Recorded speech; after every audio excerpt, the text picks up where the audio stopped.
Sure. I think I was the only one in our group that taught a face-to-face course. So you can assume that my experience was different than those who taught online, either synchronous or asynchronous, or hybrid, as some of the labs were with Casey and his group.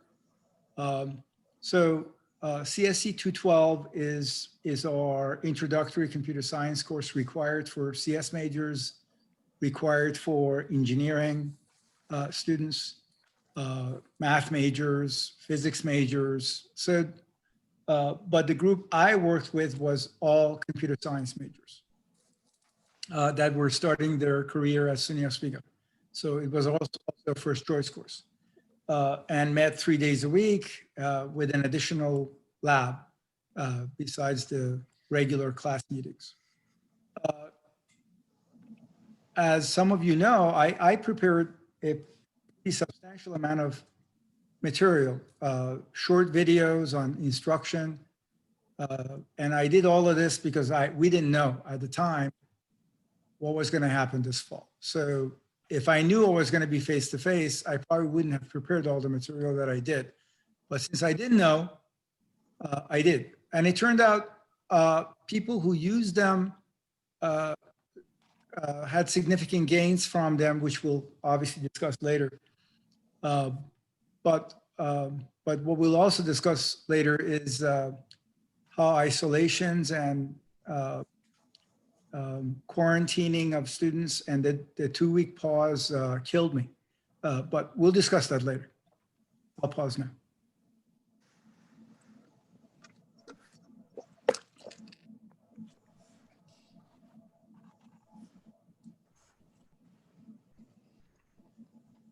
Don, you were muted. Nick, do you want to go next? I see you're unmuted. Oh, sure. Sorry. Yeah, so I taught, well, the class I spoke about in our last kind of discussion forum was Great Lakes Environmental Issues. It's a 363. It's a course taught mostly to bio and zoo majors. There's some geology majors in there, and then maybe a couple others. But I normally teach it. It's like a standard course with, at least a standard course in my eyes, with 3 exams, 3 quizzes, standard present and discussion based types of activities in class. But with, everything that's going on, I decided to try doing the course completely differently, inspired by something that John does in at least one of his classes, which was to make it a project-based class where the students wrote a book on Great Lakes environmental issues. And the reason why I chose to do that is, well, in part through all of my experiences in the spring semester and all the professional development I did over the summer was talking about how high stakes assessments don't translate well to an online only environment. And the other reason is that there is no Great Lakes textbook out there. And I really like the idea of having students be involved in creating the content that subsequent semesters worth of students would be using, excuse me, as part of the class. And I guess maybe I'll stop there and we can talk more about it later. Okay, Maggie?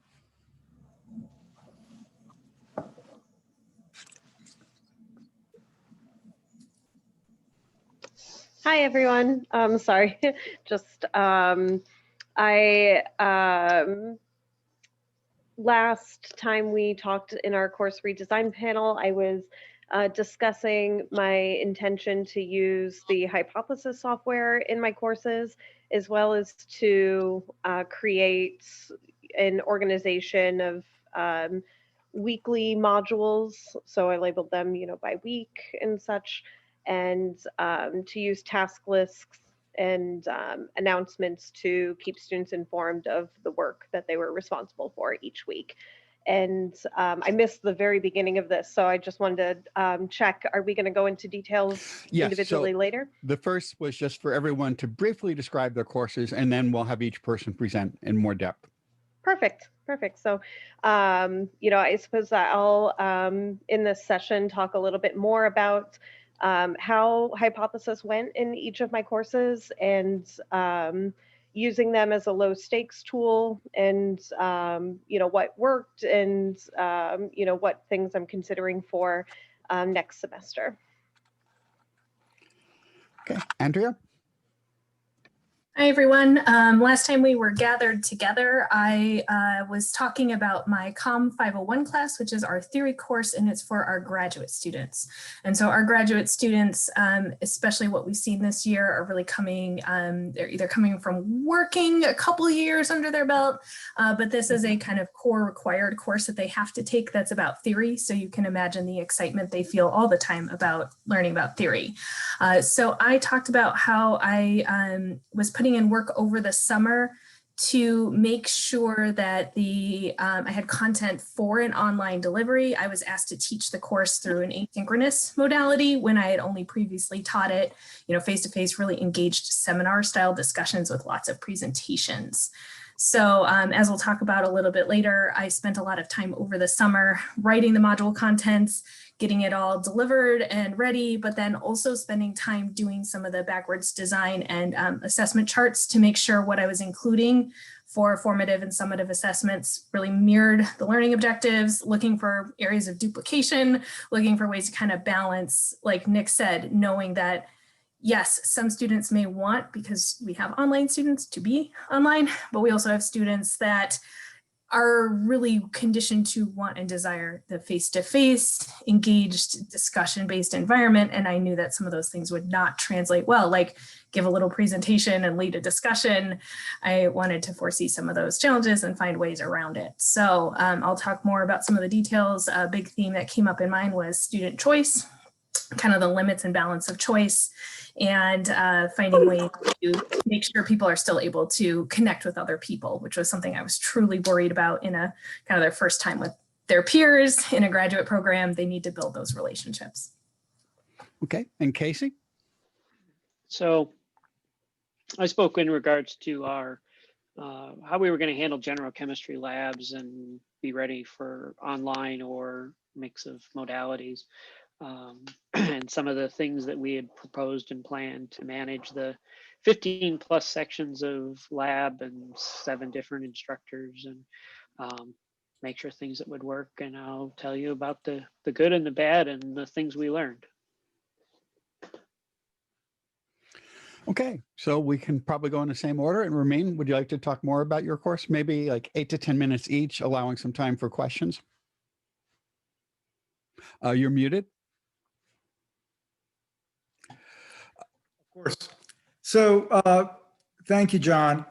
Again, I'm partly here because I really do want to listen to these other folks, so I'll try not to be too lengthy with what I'm going to describe. But the course that I prepared ended up with excellent student evaluations. I usually get good ones, so I'm not bragging or anything, but just fairly typical, because I've done this for a really long time, and I like to think I've incorporated a lot of good active learning strategies. Students generally do well when they are committed to the course. So the additional material I prepared, the videos and other things I built, and by the way, I did the same thing as Maggie said. I built to-do lists for every module, and people in this panel were suggesting that, and that turned out to be a big winner by students. They really appreciated going to that regularly and checking to see what they needed to do next. And I was fairly anal about it. I mean, dates and times, and between this point and this point, this is what you're supposed to do.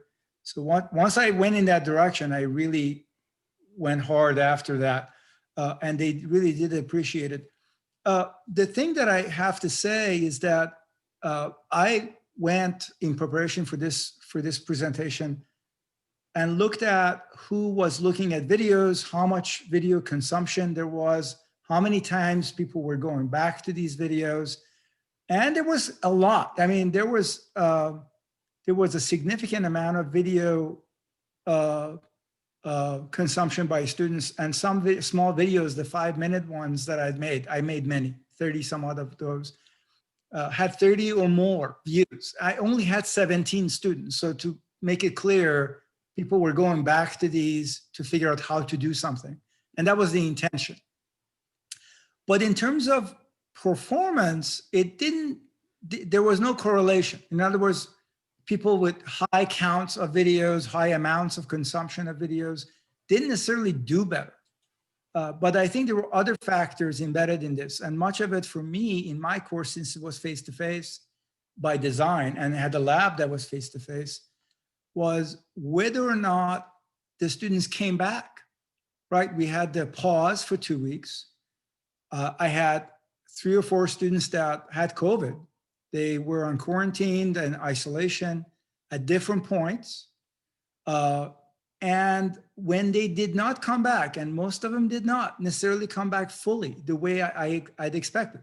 You know, our students get sick, they're off for a week, they come back to class. That wasn't the case here.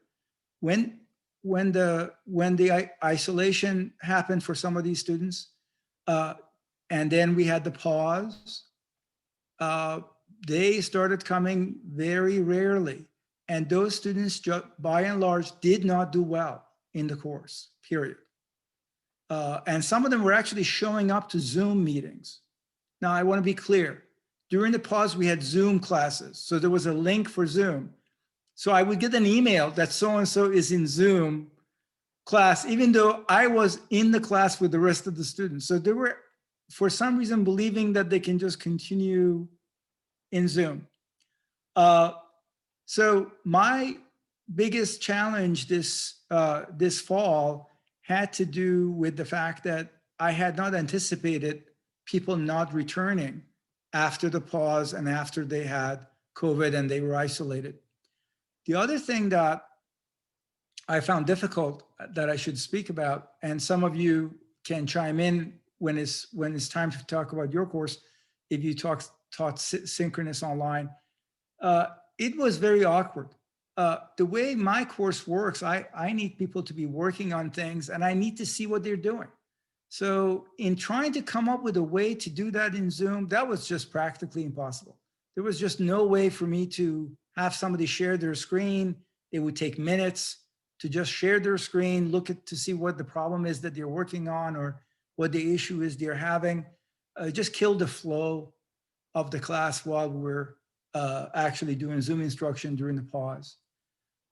So I've been thinking about some of the things I would do differently if we ever have to do this again. And I'm not teaching in the spring, so I can't practice this in the spring, but I think I'll just wait and talk about some of those things I want to do differently in the next go around if it comes back to me at some point.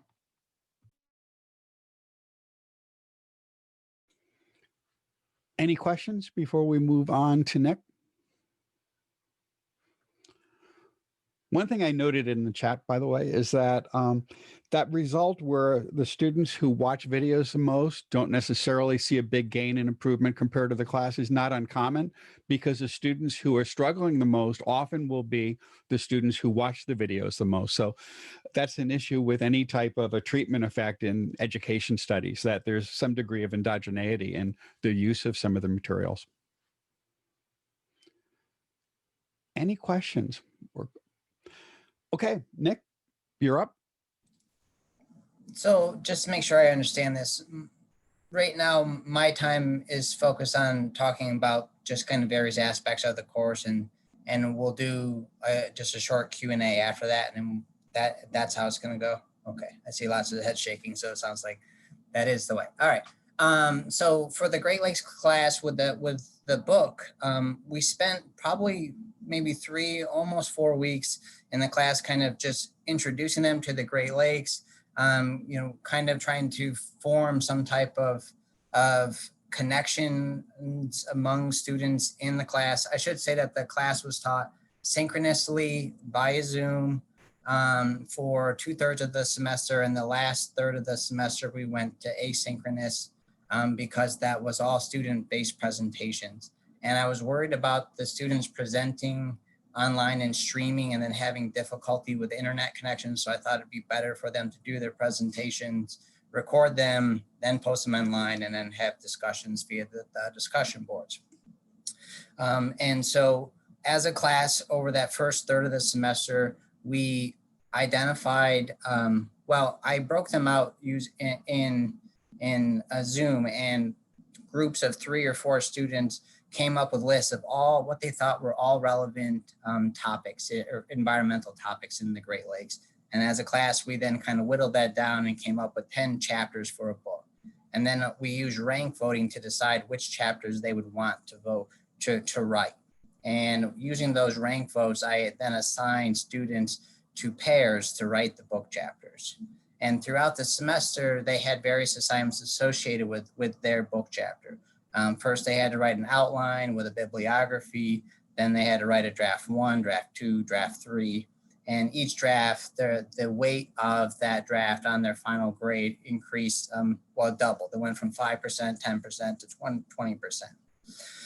And I think just kind of reflecting on that structure, I really did like the scaffolding, the building on the, what they were doing associated with their book chapter throughout the semester. But I thought that the third draft, that's where I kind of felt like the gains between draft 1 and draft 2 were good, but the draft 2 to draft 3 were relatively marginal. I think once the students saw like, okay, I'm gonna have an okay grade on this assignment for draft 3, I'm not gonna make too many changes to the document in itself. And so that was something I was kind of disappointed on when I read their final drafts, that there wasn't much of a change, despite lots of feedback in track changes and comments in the various Word documents or PDFs that they gave me. And so probably if I were to do something similar to this again, I'd keep it to 2 drafts rather than 3. But I'd like to, I know John's done this before, and I don't know if anybody else is, but I'd like to hear your thoughts on how many drafts and how to structure the point scheme across those drafts to kind of really try to maximize the amount of learning and effort the students are putting in towards that topic of choice, whatever that is. And then let's see, I did lots of as part of the synchronous part of the class, lots of think, pair, share things, lots of using Google Docs and Sheets and things of that nature to engage everybody in some collaborative document throughout all the classes, which I really liked. And I think that could, obviously as I go into the spring semester, well, not obviously, I'm going into the spring semester, I'm doing another synchronous online class. I'll certainly be using the Google Sheets, Google Docs. I'll be using the Jamboard and all of that kind of stuff as part of the class, because I think the students really did enjoy that. And the sense that I got from students with the synchronous classes was that was part of their day. It helped them structure their day. And they got up in the morning, they came to class, I should say, I think 3/4 of the class thought that. The other quarter of the class just really didn't like the idea of getting up for an 8 a.m. class and connecting via Zoom, but it's what it is. I know as a student, I hated 8 a.m. classes, so I can kind of see where they're coming from. I see I'm getting lots of, well, there's some chatter on the chat. I just want to see if I'm missing questions.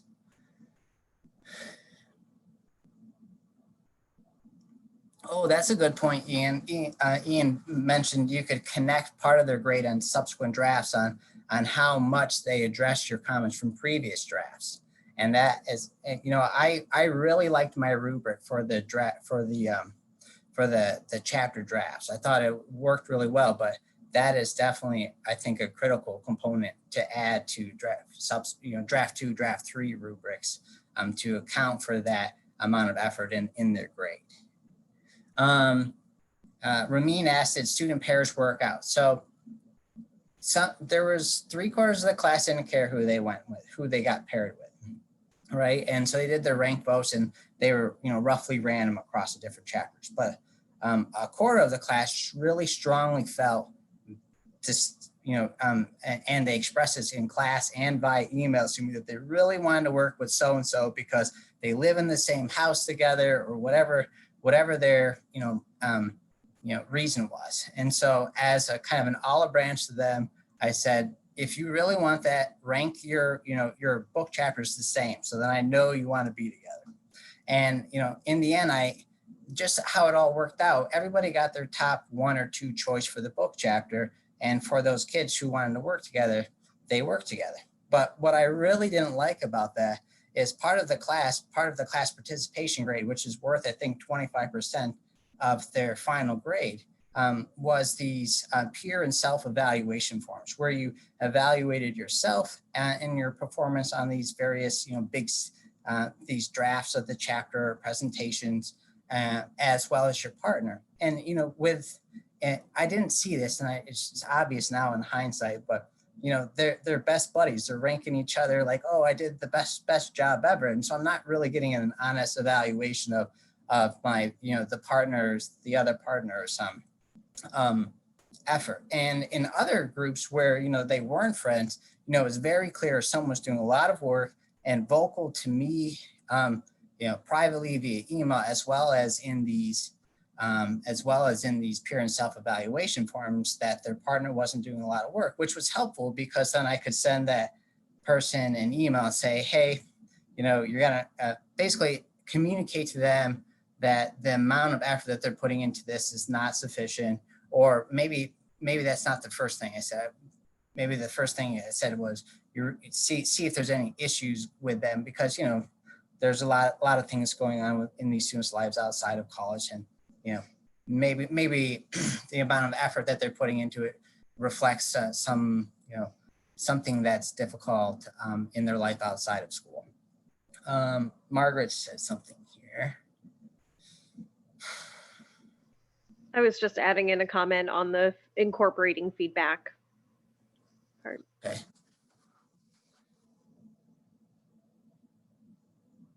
Yeah, so with feedback, I did this book chapter thing in 2 classes. One, the Great Lakes class, another one, my capstone class.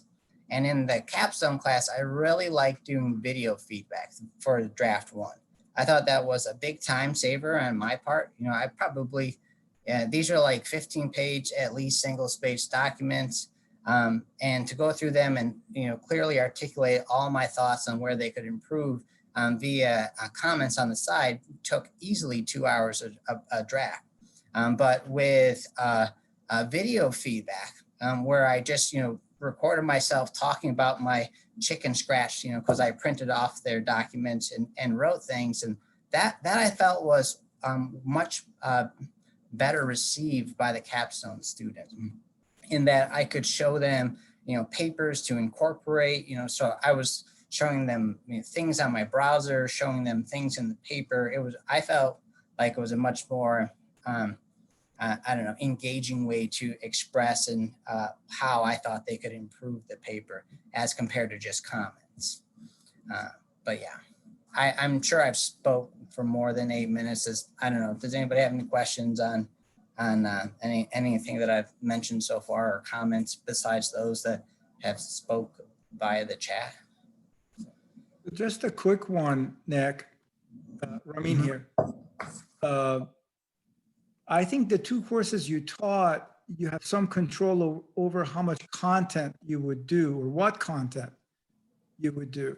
Some other courses might not have the same luxury of planning it in the way you did. So it sounds like you had 2 courses that you could actually do it using writing the book model for learning by the students, which I think that's a good important. point. Oh, sorry, go ahead. Oh, that's it. That really was the point. Exactly. Right. Not everybody has, there's the Great Lakes Environmental Issues course is wide open in terms of what I want to talk about. So, wherever they want to go, we can go. There's no limitation. It's not like this is an essential course for second semester freshmen or sophomores that other courses are going to build on. And yeah, so that does give me a lot more flexibility.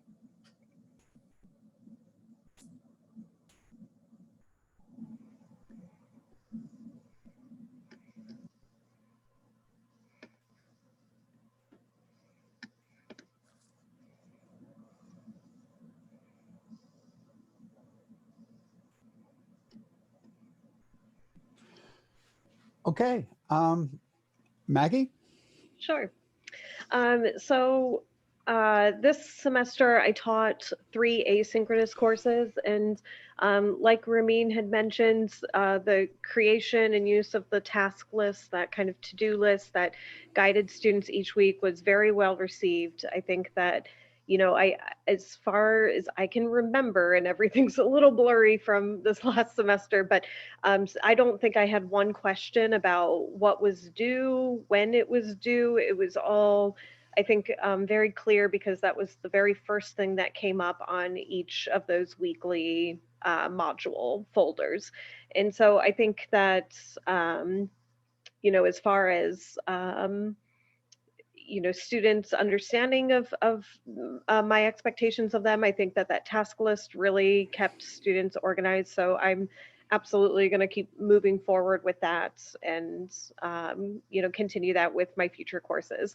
Um, I think that, one thing that helped with that task list is, if I created something that, said, or if I, created an item or a task that said, be sure to, review the video from, this lecture last week before, responding, or, something like this.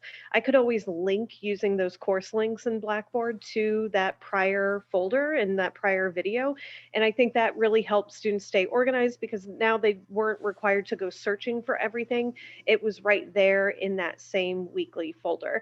And I should say that the other thing that really helped me keep organized, and to think about ways I could continue to better organize my classes, was, and I'm not sure how many people did this, because I know that we were all teaching in very different modalities this semester than we are typically used to. But for my reappointment folder, I needed to have someone review my courses for peer evaluation, right? So I actually asked a colleague of mine to, jump into my Blackboard courses, and it was really nice to have their perspective, because, I think everything is organized in a, beautiful way and such. And, for the most part, I didn't have many. I didn't have any issues with students trying to find, different things, but they came in and they were like, well, you could have deleted, some of these items in the menu because you weren't using them. So why have them there to, potentially create this confusion, among students? And I was like, oh, yeah, you're right. I really don't need that, that particular link, because I wasn't using it. And so that was another kind of helpful thing that I think, moving forward, I'm going to, keep doing. I think another comment that they had made is that I would, say, review the syllabus, but I may not always have the link to the syllabus in that. So that's something that, I did well with some of those course links, right? But it was clear that there were still some gaps that were there. So I actually really enjoyed having the opportunity for someone to kind of go through with another set of eyes on this. And so that's something that I'm hoping, and in fact, I will be having some of the accessibility people go through, and accessibility office go through some of my courses for this upcoming semester, to kind of catch any of those issues, and so forth. So that's one thing that I would absolutely recommend, moving forward with course design, and, particularly in the online environment. Um, another thing that I did use was those weekly announcements. And so I actually only use them for one of my courses. And now and as I, created them, because it was a lot to create, I created them ahead of time so that they would be released at a timed, um, in a timed fashion. So each week at 9 a.m. on Monday, the beginning of the new week's material, I would link to that particular week, and I would talk a little bit about what was expected that week, and just have kind of a little reminder of reviewing those task lists, and any kind of big projects that they should be thinking about further ahead. And so then at the end of the week, I would have a little reminder to say, if you haven't done your work, make sure you submit it. And I did that with my lower level foundational course, which I think was, probably helpful for those students who may not have taken a, series of online classes like they were, this particular semester, just to keep, students organized. So that's one thing that, I found to be really helpful in that particular course. And so I would like to continue doing that in my future courses. And, but, it did mean creating 30 announcements, to start each week and end each week prior to the beginning of the semester. Of course, I didn't have to do it all at the beginning, but it was kind of nice to just be done and know that they were going to be released and I didn't have to think about it anymore. So, the other thing I did want to talk about was the use of hypothesis. So I'm actually, John and I both are doing sessions later this week to talk about, incorporating that tool in courses. One thing that I gave a very informal survey to my students to kind of gain some feedback specifically about that tool. I had 24 students who responded to it across, my 3 courses. So not a huge sample size. So, it's hard to know whether, the students were responding to this because they either really, really liked it or they really, really hated it. And there were students who did not like, the hypothesis tool, but overwhelmingly most students enjoyed it. Most students said that they were more likely to be accountable when there was grading involved with those annotations. And so there's a function with hypothesis, and I'll show this later in a different session, that you can enable grading so that, you can, as you're going through each of those students' annotations, you can submit a grade for them, and it filters right into the grade center, which is really convenient. And I thought that was interesting that most students said that they wouldn't have done the readings if they were not graded. It's something I've long suspected, but was glad to have confirmation that, some kind of incentive was probably needed. So despite that they were low stakes and didn't necessarily impact grades in a big way, students, were still quite motivated to get them done because they knew that there was something riding on those assignments. One thing that I did find helpful is to create a video introducing the use of hypothesis. That cut back, I think, on a lot of questions that I had the first time around using hypothesis. So just some different little quirks, like the fact that you can't highlight, you can't begin a highlight on one page and then continue that highlight on a second page and then create an annotation. Just kind of a quirk of the software that you have to create your annotation on one page or the other. You can't span 2 pages. For the most part, students figured that out, easily, but it was good to, have a bit of direction on that for them to follow. And a large majority of students said that they were feeling more prepared for our class discussions. And so I think that was a huge benefit to myself, just in facilitating those discussions. And most students said that they actually preferred annotation over discussion boards. And so one thing that I did find was that I included annotations and discussion boards in all of my classes, and it was a bit exhausting on the grading front, just because most of my discussion posts as well as the annotations were low stakes. So it felt a little bit redundant in my grading to be doing this week after week. So one thing that I think I will change moving forward is to just do annotations. And of course, that's a little bit dependent. Well, maybe not so dependent, because there are other ways to use hypothesis, even if even if the school decides not to license it in the future, for that kind of seamless incorporation into the LMS. So, the other thing that I actually ended up doing that I didn't quite expect when we first had our course redesign was I gave students I sent out a survey in August, I think, for the very beginning of August. So it would have been after our course design panel. And that was to ask students if they wanted to have an optional synchronous session. So again, all of my courses were asynchronous in nature, but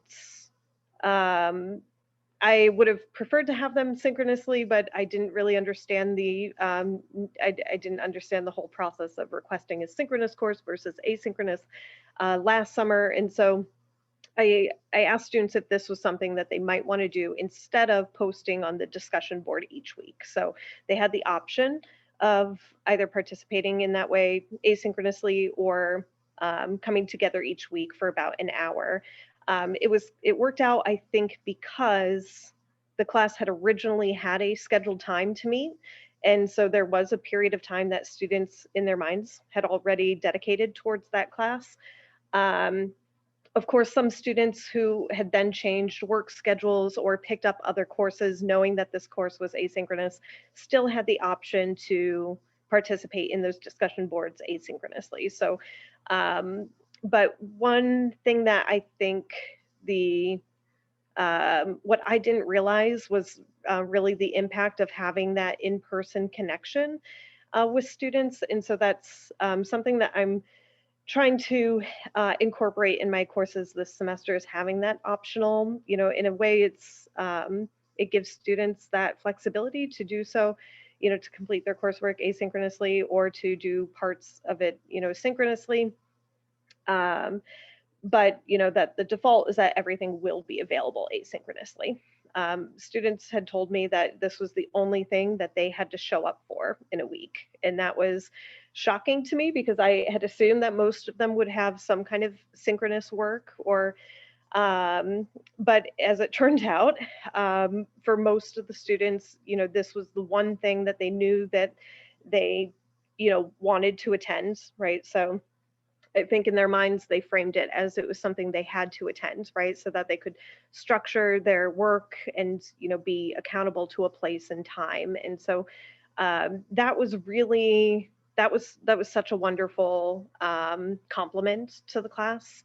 And I think that having it as optional was really great because it accommodated so many students in many different situations. So if they were not comfortable being online, or like I said, they had a work schedule or they had some kind of conflict with, other people in the home having access to internet or something at that time, this would be, and they could still participate asynchronously and so forth. So that is essentially some of the things that worked, didn't work, and things that I want to carry on into other classes. So I'm happy to answer more questions about this after everyone is finished.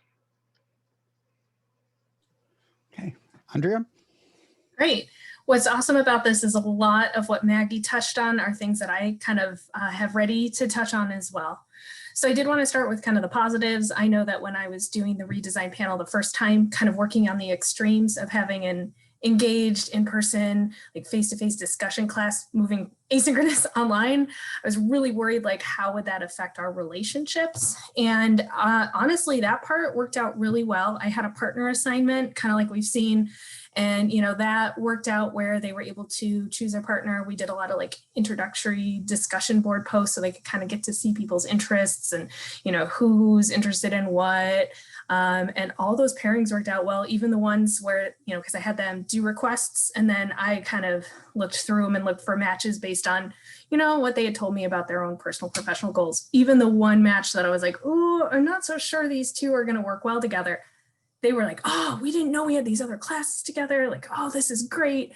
We even like started to study together, and you're like, okay, cool. So it worked out for them as far as peer relationships, and sort of the same thing, since I had a block that was going to be an in-person class, I used that block as my office hours. And this was a semester where I had a lot of people come to office hours for an asynchronous class, more than I had expected, and sometimes just came to talk for a while. So it was nice, right? You know, they're really starved for that connection. And so the thing that I was really worried about, like, oh, like, how am I going to build relationships with them? You get shorter time in a graduate program together. Everything worked. It worked at the peer level and it worked at the instructor student level. My weekly modules, kind of like Maggie did, worked out really well. I had most of my content ready to go from the get-go. I had outlines that they could use to take notes. I had videos in there. I had task lists, everything. The one thing that I found that also worked really well was having that sort of structure meant, like, when I went to go read things and the same sort of thing, oh, go review this. When I noticed that they weren't reviewing, I was able to add some, like, just in time, like a quick lecture video, like, hey, I noticed when I was grading this assignment, we seem to be struggling with this concept. Let's go back. You know, here's what we talked about. Here were those resources, and here's how to work on this idea. So I think that that part was actually really nice, being asynchronous online, like being able to kind of insert new content in, and it's still part of their general task where it was like review. But again, if it's review, maybe 1 or 2 people are looking it over, but recording a quick 5-minute video was super easy. And I liked that part, instead of having like the quizzes in class and you're like, oh, you got this wrong again. Let's talk about it. And the like 8 out of 10 that got it are like, why are we talking about it again? I knew that the people that really needed to reach could reach. One thing that kind of mirrors on what Maggie brought up was it worked out well that I was able to have someone from my department as well look over my course. So it really established instructor in our graduate program. And that was something that, you know, by about after the kind of foundational material, we move into reading theories. And so I have like choices. And when I had done all of my redesign, I noticed a lot of duplication in kind of the low stake assignments. So like if it were in person, it would have been like, all right, bring a discussion question. Oh, write a quick response. Oh, do a quiz.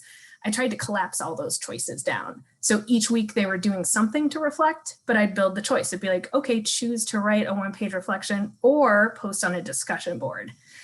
By about week 5, discussion board plummeted. No one wanted to do that. But again, it worked out okay that they were still building relationships. But that was something too that was noticed when we went through that evaluation. You know, it was like, oh, you gave them a lot of choices, right? So here's a choice, here's another choice, here's a choice. And so it's like, I think there's some good ways to do it. I think I'd really keep it for those low stakes. But I also gave the choice for their kind of summative project, since we are trying to make sure students take this course when they first start their graduate program. I had about 85% that were like brand new newbies.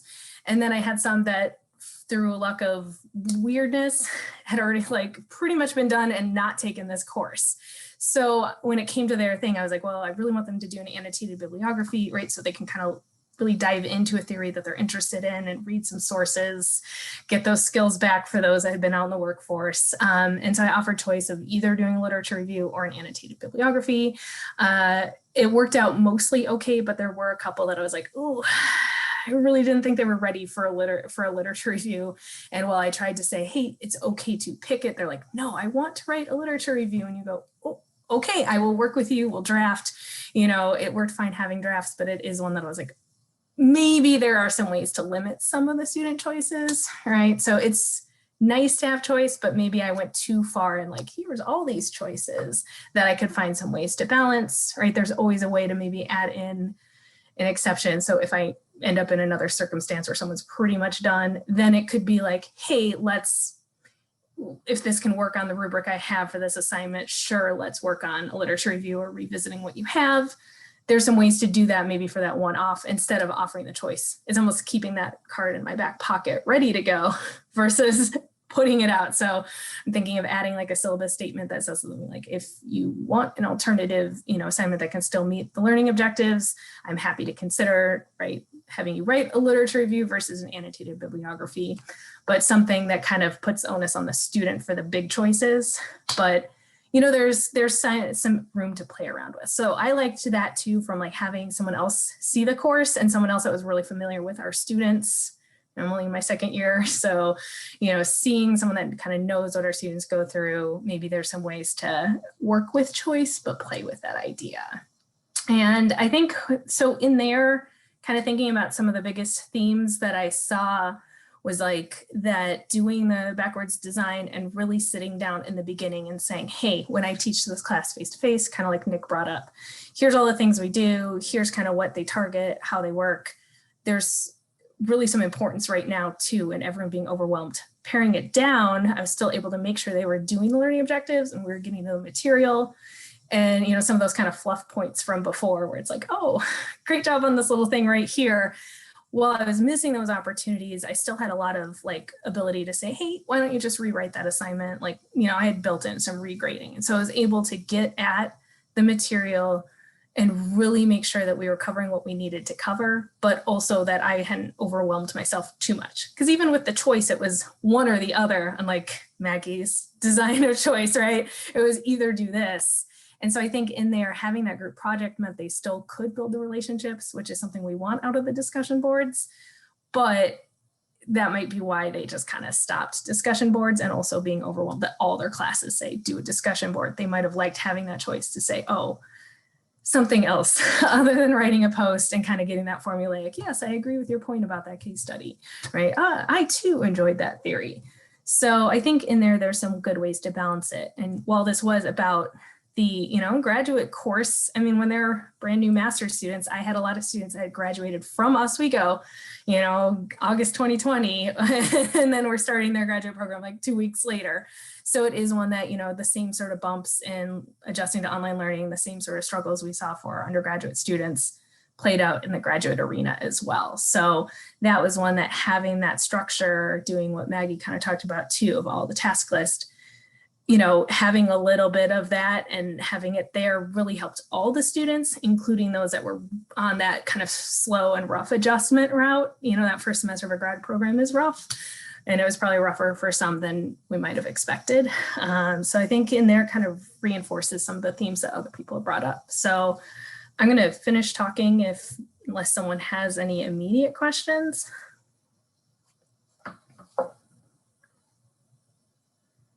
Okay, Casey? So I think probably our experiences were a little bit different just because it was multiple sections, which, and I just double counted, it was 14 different sections, 7 different instructors, and trying to keep everyone on task. We started with our goal of being online only. And that started back in May because we really didn't know and we had to plan. Ultimately, what we had intended was to have a hybrid model with group A, group B, alternating weeks, and a third group running online only. That at a starting point was one of our greatest difficulties. Even though we posted schedules of due dates, we sent personalized emails out to each student describing what group they were in and what schedule they would follow. We did the weekly modules, well, bi-weekly modules within the Blackboard shell so that, you know, they could go to week 2 and 3. We even went so far with the group assignments to only make their material viewable. So we did a lot of Blackboard programming and adaptive release so that in week 2, group A only saw what they needed to, and then when it flipped to week 3, what they saw flipped. But the way the schedule worked out, the first couple weeks of the semester, we had all of the students doing the same thing. And most of that was a virtual set of activities. And we made, I guess, an error, probably just lack of thinking about it because we were so focused on getting things set up for online, that we did not require each of the sections to meet in Zoom with their instructor during their first couple of weeks to really kind of set the precedent of meeting. So as we got into the 4th week or so of the semester, we were getting a lot of pushback of not knowing what people were supposed to be doing when, and so on and so forth. And, you know, as I say, we put it out there in a lot of different places, but I think everybody was just getting overwhelmed with communication. One of the other difficulties that we ran into, and it's been a problem in the past, but it was a bigger issue this semester, is that typically Jeff Schneider or I as coordinators would post announcements within the Blackboard shell for students. and then students would reply to us as the author of that announcement, not their individual instructor. And that's a problem of having, the merged shells and consistency in that vein. Even though we've said multiple times, you need to email your instructor, and this is who your instructor is going into it. We've got some ideas of how to work around that a little bit. We did also have a difficulty with some of the virtual content, where we needed to deploy a test in Blackboard that would be auto-graded, and the students needed to submit a file that wasn't just a generic file response, it was part of another assignment. Blackboard doesn't allow you to merge those into an individual category or score easily, at least the way we set the grade book up. And so we had a significant amount of offline Blackboard scoring, merging, working to keep things accurate. Ultimately, as the pause set in, as the pause looked like it might happen, we were about to start a block of face-to-face experiments. And so we put those to online only, and then the pause occurred and blended into the next block of 2 weeks, at which point we made the decision of just keeping the entire lab as a virtual only lab and put everybody on the common schedule and work through that for the last several weeks of the semester. That did help, I think, our scheduling, because now everybody was the same. At that point, the TAs were meeting weekly with the classes and so forth. Positives were that we were definitely ready for online. In the long run, that was a good thing. We also found some really good virtual activities that even in the future, when we're back to face-to-face classes, we will use to support the in-person experiments that students do. Going into this spring, in part because now Jeff and I will be managing not only General Chemistry 2 this spring, but also General Chemistry 1, and that'll continue for the foreseeable future, that we'll do both Gen Chem labs in the same semester.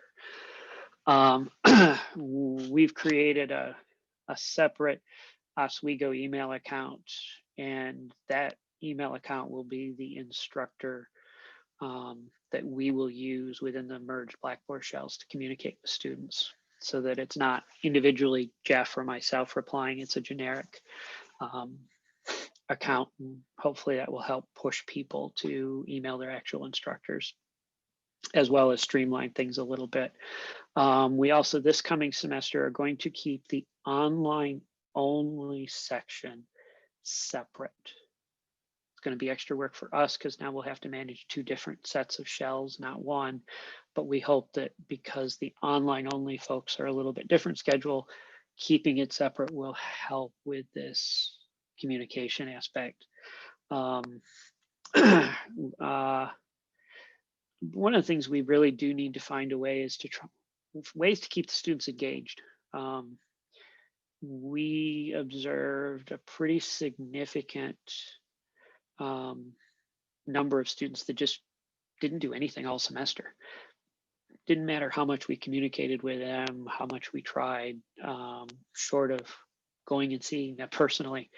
And I went back a few semesters looking at, was this unusual? And it was.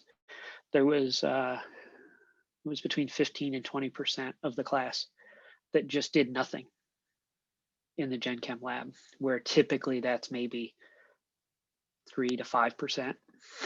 And so that really, I think, created some problems and was a little hampering. One of the things we're going to do at the start of this semester, because there were a couple experiments that technique-wise, we really want students to get face-to-face, to get their hands involved, is that we're going to take the first couple of weeks of the semester with our split groups A and B and have them do one of those 2 experiments and use Zoom to connect to the partner in group B. So they'll both really kind of be doing that experiment, but only one of them will get to do it hands-on. And then they can share the data, they can write up their individual lab reports. And that's our goal, is to try and get the students some hands-on experience with a couple key experiments from last fall, to get some connections made between the two different groups early in the semester, and really kind of get folks set on this idea of every other week, you need to plan to be in the chemistry lab doing experiments. And then if you're not in the lab doing the experiments, you should be working on the virtual activity, and finding ways to try and get them all on a routine. And so other than maybe some specific things, that's what we learned. All in all, the semester went all right. It wasn't a disaster, but it certainly didn't go as well as I had hoped it would. If you are doing any kind of classes that have multiple groups, whether it's a hybrid course and you've got 2 or 3 groups, or you're doing what we do where we merge a bunch of shells together because it's all common content, I would really highly recommend that you set up groups. And it's a plug towards the end of the workshop schedule. I'm doing a session on how to set up groups, because it allows you to do communication to individual groups. It allows you to release content or assignments directly to individual groups. It just helps streamline a lot of things. And I realized that folks doing a hybrid model, it could be beneficial for that too. So that's where we are for Gen Chem. We're since since November, we've been working on how to do spring semester online only, because we've got students in that section and we need to be ready. So I'm open to any questions folks might have.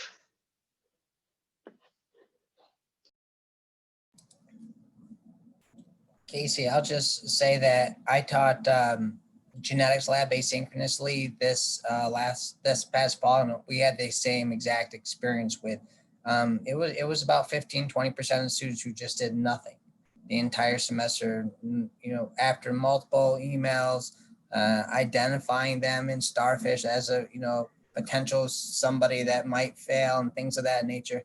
Nothing.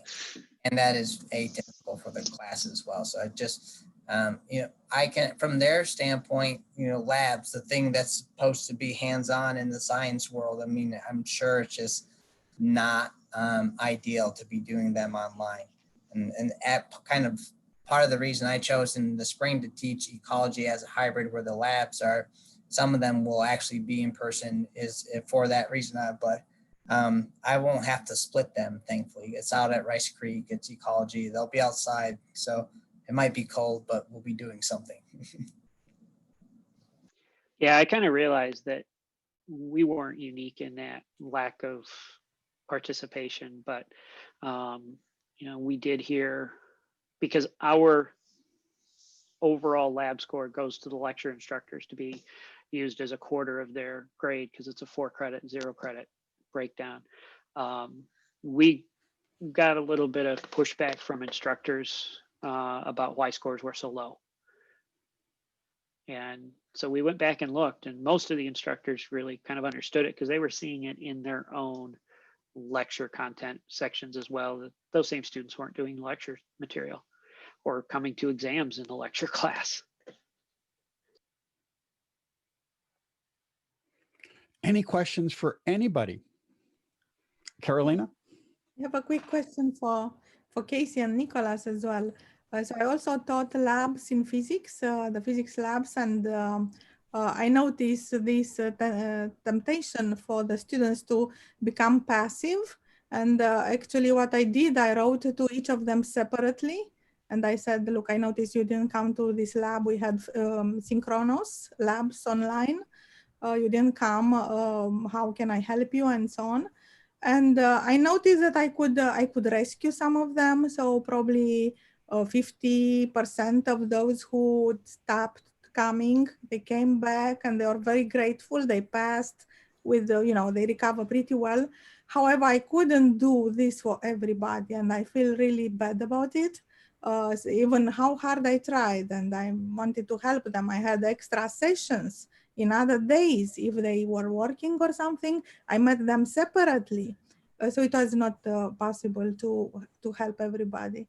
And, I'm asking all of you, do you have, other ideas on how to do this?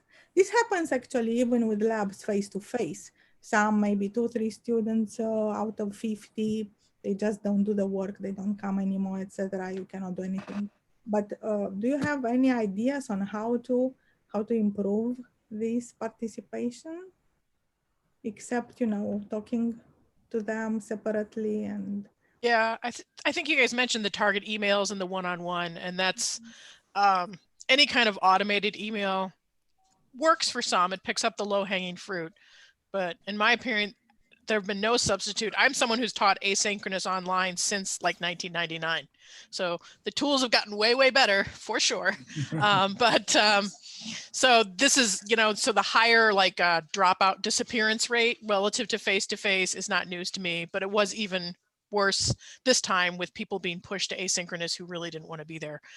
But yeah, one-on-one, like, hey, you, John, I haven't seen you. And, you know, I know you're here, and track you down. And so I think there's often nothing more effective than that, I think. And for our Gen Chem labs, especially in the first semester, there's a safety quiz they have to do before they can really do the labs. And there was a large group of students that didn't do it. Now that happens every year, that we get a group of students that don't do it by the deadline. And so then they have to come in and do the makeup version and so forth. And they get follow-up emails. And we had a group of those, most of them never replied or did it. But I think it was the third week of the semester, it might've been the fourth week of the semester.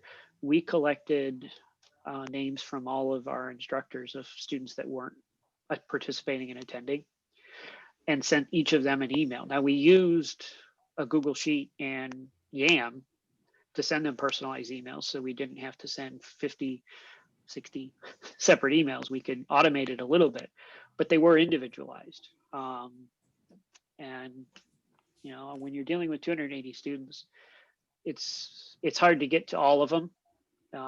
But that's exactly right. You've got, you know, the blanket announcements are good. The blanket emails to the entire class are good. But you can also, which we did do, is pull things into a Google Sheet and use Yam and do things that are a little bit more personalized, but still reach a larger group of people. Yeah, I would say early on in the class with about 80 combined in sections, I had about 5 that were super AWOL.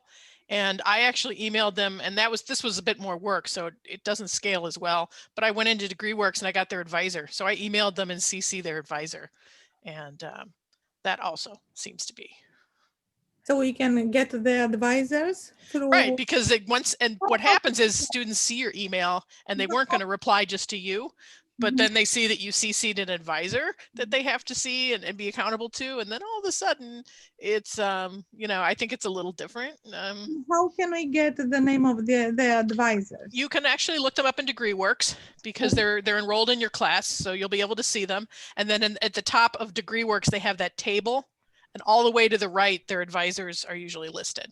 So that's what I do. And it's not surprising that there's going to be a correlation between the disappearing and the ones that might be on probation, warning type situations. So they have an extra advisor who is very interested in whether or not they're doing anything and will be very proactive about it. So but like I said, that doesn't scale well. So, you know, in a class, when I have 2 sections of 80, I have maybe in the early weeks, maybe 5 or 6 that I'm most concerned about. And so in that case, that method works.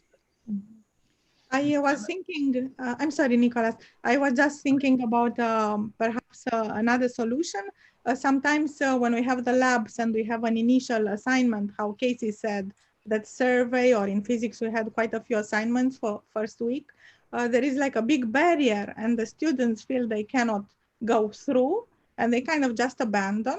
I was thinking perhaps if we can scale the assignments to go from kind of smaller and less intimidating to, you know, perhaps in the third week to have something more difficult, then the students are already in a way committed. They are already in the group. They already talk to other peers if they have the synchronous method. So perhaps this would be a better way of keeping them involved. Because again, we had in physics as well some assignments very not difficult, but kind of tedious and time consuming in the beginning. And I thought that I had to encourage my students to hold their hand to do them, or to, you know, just go through this barrier. So even those who are willing to pass and do work, they are intimidated, like, oh, I cannot do that. So, you know, I'm thinking perhaps to go a little bit at a, you know, increased difficulty level or increased, you know, such that we have them committed, we have them in a group, they have already the groups formed. I don't know. Yeah, I'm sorry. Thank you. Ramin has had his hand up for a while. He's being polite. Thanks, John. I think one of the things I've heard, and I know Nick talked about this, some type of a structured buddy system, grouping of students is probably going to be very helpful. If I thought about it and was smart enough, I would have done it when people were going on isolation, because I was spending hours meeting with students individually since they couldn't really come to class anymore. And they were in different situations, different health conditions at the time, at different points of the semester. That darn nearly killed me. And how many times I was trying to figure out where is this kid and where's the other one. And at the end, they didn't do well. So it's one of those where, and a number of them stopped coming. So I think there's got to be a structure that kind of enhances the relationship of the student with the course beyond just maybe meeting with me once a week in those times. So I was going to try that. And it may be worth trying that even beyond COVID, as generally creating a support system, especially with introductory courses, because they're coming in not knowing anyone. So I think if you can create a ready-made relationship that can be perhaps structured enough where it's not just the idea, it's actually they need to do something together where they can move forward. I do see some benefits in that. I would definitely try that if I can again, or definitely if I need to in the fall. But I thought I mentioned that, Carolina, because it's one of those things where, you know, that peer relationship piece is one we need. And that perhaps if it's done smartly can help some of those people stay with it more than they would by just getting emails from you and me. Thank you. It's a nice form of commitment device that when they feel a connection to another student, they're more likely to show up. It's a good strategy. Other questions?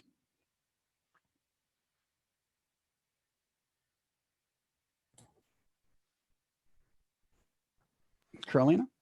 I have a quick question regarding next semester, the spring semester. So for somebody who is face-to-face, I know that this semester we don't allow the students to change their mind. If they are face-to-face, they are supposed to come face-to-face. What to do if some students sent email to the instructors asking, however, to be online? So to whom shall we send the students? Do we lose them? We cannot afford to lose them, right?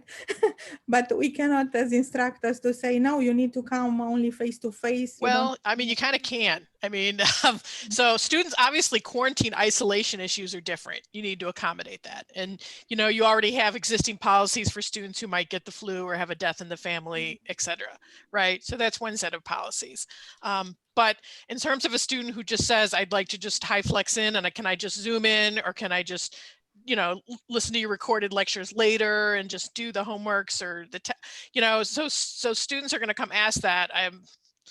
The provost has been pretty strong about this. So, you know, I would tell instructors, particularly ones that are kind of uncomfortable pushing back, that I would actually state the policy. You can even go back and dig out the provost memo in your inbox and use a quote from the Vice President of Academic Affairs. And I would just say requests for exceptions are happening at that level. Because I have biweekly meetings with Scott, and I said, basically, you're going to be the heavy on this. When he wrote this memo, I said, guess who's the bad guy? You the bad guy. You know, so I mean, it depends. If you've really not, if you really don't want to get in a series of arguments with students, but about it, the policy has been clear at the highest levels. And so I would just simply quote it and give contact information for the provost office. Okay, so we send them to the provost office? I would. At first, my me personally, first, if someone said it, I would just say no. I mean, I'm not in that position this year, but I'm like, we've offered a lot of choices, and this was made very clear to them during Yes, registration periods, yes. right? And that I would just start with that. Okay. Then if you have a more persistent student that sort of pushes back, but I have to have this one, and this is what's going on, and this is what's going on, then I'd probably trot out, I'm like, well, this is the policy I've been given by Yes. essentially my boss, the chief academic officer. So if you think you're entitled to an exception, here's the contact information for that office. Ramin has something to say on that. Because Ramin's going to have to deal with it. Well, I mean, as someone who really did deal with this this fall, it's a tremendous workload issue for the faculty. That's the first and foremost. And then second, no less significant to me, is that my students who tried to do that didn't do well. They just didn't do well. So they want to do that. They don't want to come. They want to do the course online, but I didn't design the course to be online. So they didn't do well. They did poorly. And I'm going to be upset about this, right? Because I want everybody to do as well as they can. And I'm not a I told you so kind of person. So, but that's the reality of what the student is asking. They're asking us to do something that tremendously increases workflow for you. And more importantly, they're not going to do well. I didn't have one who did. So maybe some of you did, but I didn't have one who did that deviated from the pattern of the course. So, I mean, to me, that's the reason, more so than Scott putting his foot down on this. He's putting his foot down on this for those two reasons, not. He is, absolutely. I mean, there's a reason why it hasn't worked. It burns faculty out. And, you know, we have a residential campus. We're set up to be a residential campus. And I mean, it's going to be interesting post-vaccine how much of a push remains for students who feel that they should be able to choose their modality week by week. I mean, that's going to be a pushback to sort of rein students back in, at least for a few years, for those who've kind of lived through pandemic in college. And because I've had the past years ago, I've had students who, you know, well, can I just switch to online for the rest of the semester because I need to go home because my uncle's sick? And I'd be like, no, actually, you know, that's not trivial and it's not going to happen and blah, blah, blah. And, you know, that wasn't a push, but, you know, the fact that a lot of faculty have pivoted remote and had these design issues, I mean, you know, we are set up to be a residential campus and we're trying to push that back as much as we can. It's not trivial, right? In terms of our operation and our continued survival as an institution.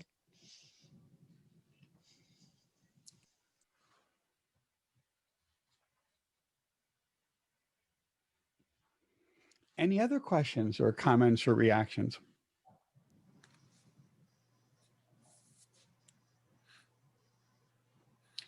I was hoping maybe if any of you gave exams, how you ended up doing it, because the way I did it drove me crazy. Just was hoping to hear if anybody else gave any high stake exam, not those low stake things, but the high stake exam, how they did it.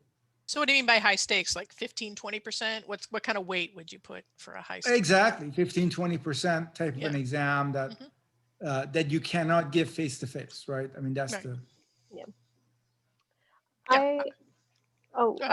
I did give a couple of high stakes exams. I had low stakes quizzes on for each week for my lower division course, and then I had a midterm exam and a final exam.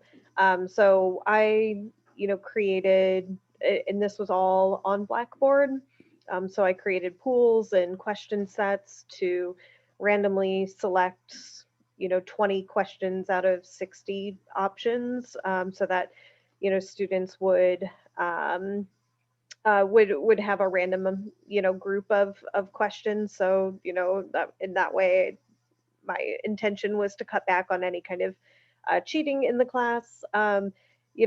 As far as I can tell, and I assume that all of these that all of the students are taking the exam, open quiz, open note, open everything, right?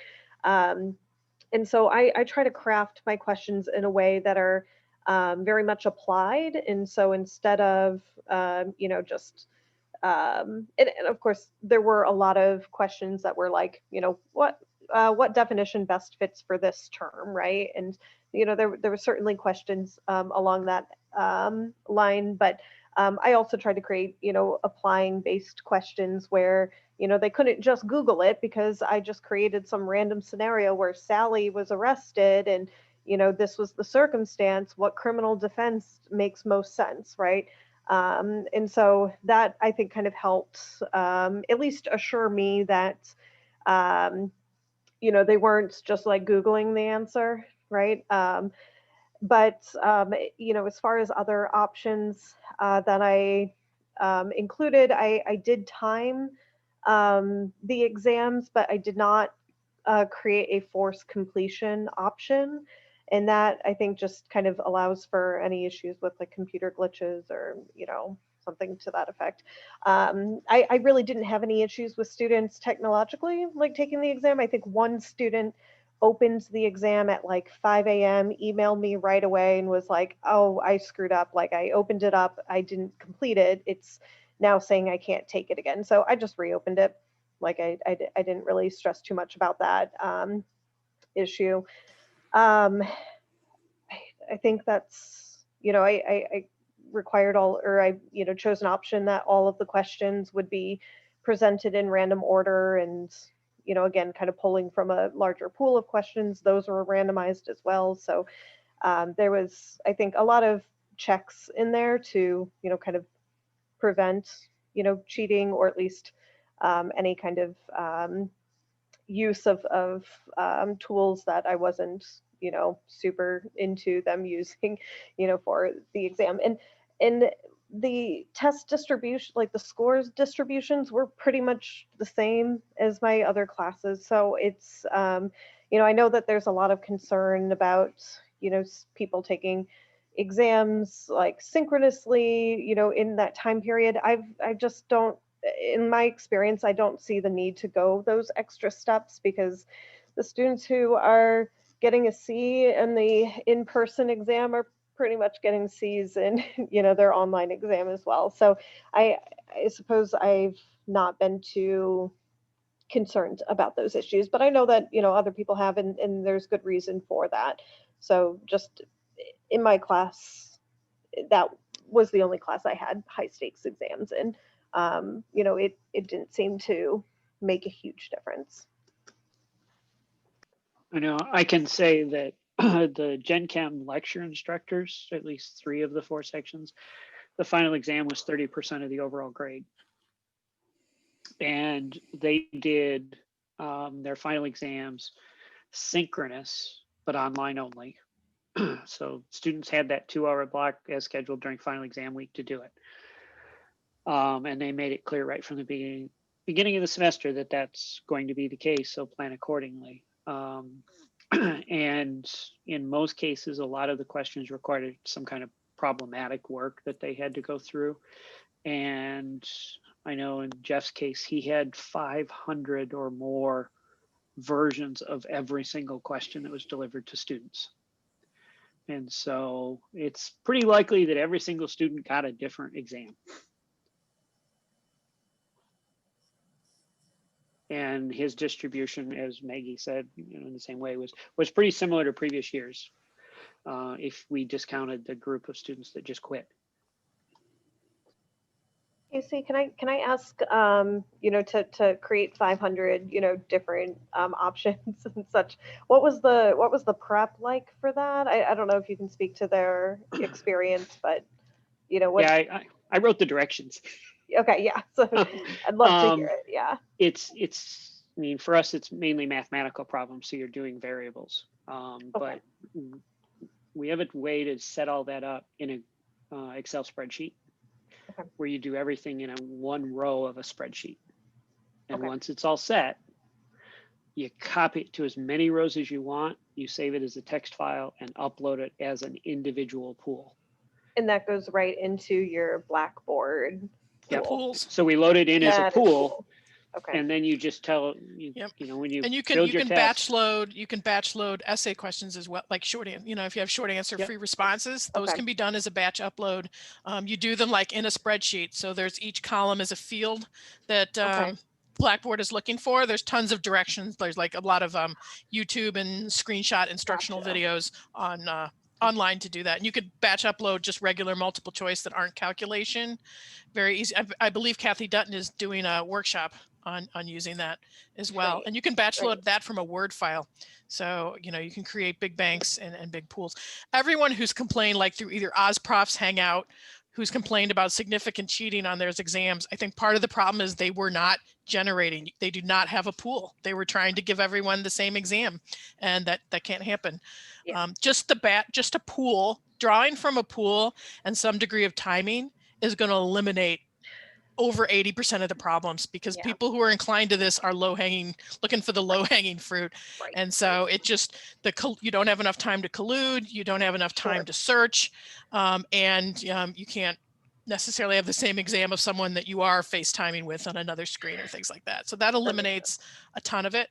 I would note, I would be cautious when you time, and this is something I found with my midterm. There's not a lot of research on this, but there's some evidence that online screen reading comprehension is not as good as a piece of paper in front of you comprehension. Mhm. There's no research that says screen is better. There's some research that says they're about the same. There's some research that says the screen is worse. There's really none that says it's better. And I would say it's in its early stages of peer review, so we don't have a Mhm. giant body and a consensus. But I would be, you know, a rule in class, a rule for multiple choice is about 1 minute a question or something like that for a Right. lot of in the social sciences. That rule will not work for online, you know. So I think I would be careful when you do time it about allowing a bit more than you would in a regular class. That's fair. Liz, what do you do? Like a minute 15 for multiple choice? I think I did about a minute and a half for multiple choice. And a midterm exam wrapper, I got a lot of feedback that they just didn't feel they had enough time. So I actually stretched that to 2 minutes in what I did afterwards to do that as well. So yeah, so I mean, an exam that I would give in 55 minutes in my intermediate class, for example, I ended up giving them actually 2 hours. Yeah. That one too, because in that case too, I had them take a picture of their work, you know, script, you know, because there were problems, and have them send that to me as well. So I would have their work as well as their answer. But yeah, I mean, I would really consider being a little bit on the generous side, because the timing still, if they're trying to look up every question, they're still going to run out of time in 2 hours. They're just not going to get nearly enough. And I'm just going to add a little thing, because I did, at least for upper division class, an online final in the spring semester where I uploaded pools, and I did a multiple fill in the blank that had HTML coding that completely broke the final exam in Blackboard. I ended up having to have the entire class just do their work on paper and mail it. And it took SUNY Central about 2 weeks to figure out why the question didn't work. And that was the only thing they came up with, is that there was HTML coding. No, So HTML coding will careful. completely break an exam. I had, when we first moved from Angel to Blackboard, I had a money and banking exam fail due to HTML coding in one of the questions in the pool. So anyone who drew that in the pool got an exam that completely locked up. Wow. So, Good thing I'm not that high tech. well, it's not, and it was part of, you know, the whole turnover, the whole conversion, since the same company owned Angel and Blackboard. That conversion that was supposed to be a piece of cake was a giant dystopian nightmare. So that's all I'm going to say about it. Great. Just, oh, this will map 1 for 1. No, wrong. That was the wrong answer. Just one thing, the timing, the math-based multiple choice and pools, all great things. And I've learned from Casey and Liz through previous professional development, so that's great. The one thing I haven't heard said yet is something that I've done now for a couple of semesters, which is have students, like one thing I feel like I struggle with is creating a lot of multiple choice questions on some topics such that I can have a meaningful pool. I'm young, I only years. I was going to say old age is actually really good for that. Well, That's you, what I you know, was like, I've heard doing this John for a long say period of time. At 1,000 questions or something, through, you just get these question banks from various textbooks and you accrue them over time, or just simply having a many semesters to create many meaningful questions Right. is beneficial. And I'm not in that position. I feel like, I have a couple good ones, but not enough to really have a meaningful pool on something. And so I've decided, at least for part of my exams, I've used students to create multiple choice questions. So as through Kahoot. So I have them make questions in Google Sheets, either true, false, or multiple choice. And it's a Kahoot-based kind of study thing. And I say some proportion of these questions will be on your exam. And they seem to like that. The gamification of studying and using some of those questions as part of the exam is something that they like. And it helps take the burden off of me for creating so many questions for the exam. And, with this book chapter thing, for the people who actually wrote the book chapters, I had them create a couple short answer questions too. So this is another way to kind of get more questions, and I can identify the ones I like or think will be meaningful. So use a potential suggestion for people would be to use your students to create some of the test material. That's a great idea. And I also, someone gave this advice to me when I was new faculty coming from the University of Iowa, and they said, and this is now easier, I think, with the Google Docs document open, but I had a Word document. He goes, every day, you get 15 minutes, write a question on a course you teach. It can be multiple choice or short answer, whatever, one example of any kind of question that you expected to give, write one every day. And then it helped when tests came up, but it just, even in the summer and stuff, sometimes you skip a day and do 2 or something like that, but you write a better question because it's fresh and you're not trying to come up with 25 of them, the night before you have to deploy your test. And then, so it's a better quality question and it's just not so onerous. So that's good advice. Thanks.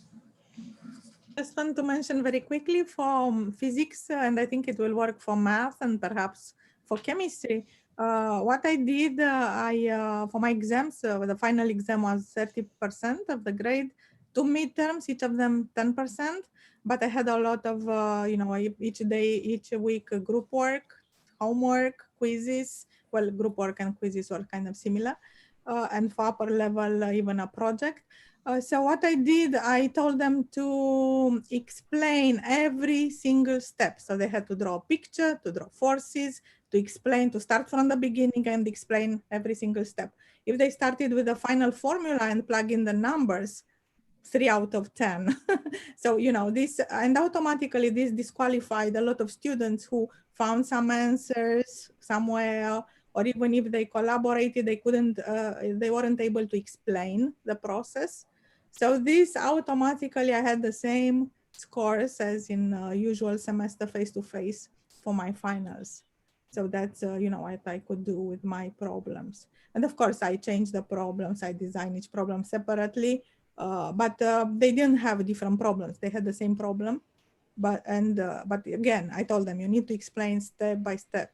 So this, took care of the range of grades. But again, it may not work for every field. And of course, I cannot do anything against KEG. If they find answers for their father is helping them, I cannot do anything against. Well, yeah, I honestly, my CHEG was way down this past semester, mostly because I was super upfront about, I search before I deploy. So I know all my questions are clean, and then I search while I'm grading. And I only had one student issue where there was a report over CHEG. And so.